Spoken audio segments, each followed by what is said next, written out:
Hey guys, so today we're going to be taking a look at the Happymodel Mobula 6. I picked this up from Race Day Quads. If you're going to buy one of these, first off I would suggest you buy it from a US reseller.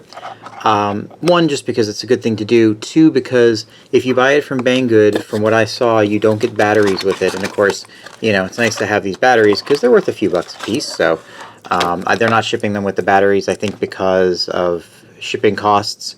But anyway, so this is the quad. That was my cat. This is the quad you get. You get 4 batteries. You get an extra set of props and a couple of tools and then a little USB charger and some instructions that they always send. So every time I start doing a quad review, I always pull it out and do a quick test flight before I start the review, just to make sure that there's not any major problems with the quad that needs to get sent back, that kind of thing. Because sometimes it takes me a little while to get to the reviews, and if I'm going to have problems with a quad, I want to get it shipped back and resolved as quickly as possible. So that being said, I flew this one and immediately found a pretty big problem. Now, I was kind of aware of this problem already because other people had shown it as well, but they didn't really talk that much about it. If you fly this indoors, you're not really going to notice this, but this quad's easily flown outdoors, and I think a lot of people are going to want to fly it outdoors.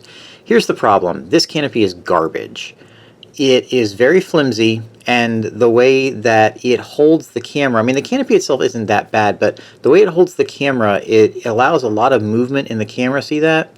And of course, Happymodel's motors aren't the best balanced, so you're going to get some vibration. What that leads to is horrible jello in the image when you're flying in any kind of bright light, which is, you know, outside, that kind of thing. To me, it's completely unflyable. So what I'm going to do, I found a different canopy on Thingiverse, and I'm going to go ahead and print that out. I've actually used the same canopy on one of my toothpicks, and it worked out really well. Print that out, swap the canopy over onto here, and then I'm going to continue the review, because as far as I'm concerned, you're going to need to swap this canopy, or I've seen, you know, some people have put a piece of foam in here and other things. I know Happymodel puts a piece of foam in there now, and I guess that helped. Didn't really help mine. Alright, well, I downloaded and 3D printed this aftermarket mount for the Runcam Nano 3, and that basically solves most of the jello issues. It's not perfect because in typical Happymodel style, these motors aren't the best. They have quite a bit of vibration, and there's nothing that's really going to get rid of that except for replacing the motors. That being said, this thing is pretty awesome. I'm going to start showing some flight footage here, and most of it, if not all of it's going to be outside. I have flown it inside quite a bit, and it's fun inside. It's what you would expect, but outside, this little guy rips. It is a blast. It makes small spaces seem big, and I don't know what magic they're doing, but the little 25 milliwatt VTX on this thing, it's got the range of 100 milliwatt VTX. I don't know if it's more powerful than they say it is, but it's great. And the built-in receiver is actually pretty nice as well. I have had other whoops with the all-in-one boards like this, and the range on them is just terrible. And this thing actually doesn't make me immediately want to go out and replace the VTX and the receiver in it. So that's really, really cool. I have the 19,000 kV version, and I think that it's the perfect version.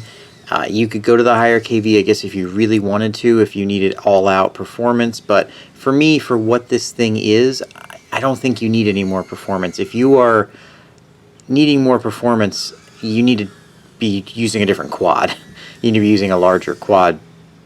I'm getting about 3 minutes and 30 seconds of flight time on good, strong ripping, not just cruising around on the stock batteries, and I think that's great. This comes with a solid pin PH2 connector and some nice thick wires. If you upgraded to the BT 2.0 connectors from Betaflight, which I'll probably do down the road, I don't know, you might get more flight time, a little bit more punch. Not sure. This PH2 connector seems pretty high quality. The concern with these, of course, is these are not designed to be plugged and unplugged a lot, so over time they may wear out and cause higher resistance. I really can't speak to that. But this is a nice connector for stock, and this is nice wiring for stock, especially for a 1S setup.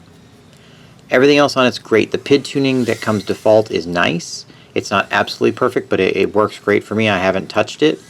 I know that there are the 48 kilohertz mods, and you can do RPM filtering and all that. And I'll probably mess around with that in the future, but for now the thing flies so nicely that it makes me hesitate to even mess with that. Bob Ruge has said several times about Happymodel that someone in Happymodel knows what they're doing. Someone cares and they're trying. And that shows in this one as well. The PID tuning, the choice in props, everything just kind of works. Unfortunately, there's someone else in Happymodel that just doesn't care at all, and they seem to be the ones in charge, which is evidenced by the horrific design of the camera mount. There's no excuse for it. The canopy itself is pretty nice, but the camera mount, it's just junk. It vibrates. Mine was crooked. And also the quality control on these things. I haven't heard too much about this model in specific, but Happymodel is known for not having the best quality control. That being said, if you're in the market for a 65 or even a 75 millimeter whoop, because this thing flies, to me, very similar to my Mobula 7 on 2S. So if you're in the market for that kind of whoop, pick one of these guys up. I really don't think you'll be disappointed. Just make sure that you have the ability to either 3D print or get a hold of a 3D printed mount, or you can stuff some foam in there. I didn't bother trying with that. Happymodel did put a little piece of foam in the bottom to try and mitigate the problem, but it didn't work. So you're going to have to resolve something if you're going to be flying this outside. If you fly it inside only, the vibration, the jello doesn't really show up as much because you're in a darker area, and so the camera just doesn't show the jello as much. But if you're going to fly outside, and to me, small outdoor spaces is where this guy really, really shines, it's amazing, then you're going to need to do something about the canopy. Alright guys, thanks for watching. I would appreciate it if you would subscribe. Let me know if you've got one of these, how you're enjoying it, and I'll talk to you soon.